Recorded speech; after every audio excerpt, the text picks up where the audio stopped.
Mankoba ke-50 nyaeta nyarioskeun raja nyuhunkeun buah apel dina lain waktuna. Hiji waktos raja sumping ka bumina saurna cing nyuhunkeun karomat anu sakinten jadi karengreman kana hate. Dawuhan Sayyid Abdul Qadir, palai naon atuh. Saur raja hoyong buah apel. Mangkaning harita sanes usumna tidinya teras panangan Sayyid Abdul Qadir diangkatkeun ka awang-awang. Ari dikahandapkeun deui dina pananganana aya buah apel 2. Anu hiji dibeulah ku anjeunna, anu hiji deui disanggakeun ka raja.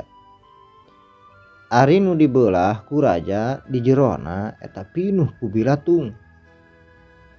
Saur raja, naha ieu mah pinuh ku bilatung?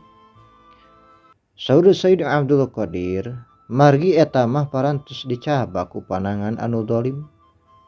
Tidinya eta raja istighfar, tobat payuneun Sayyid Abdul Qadir.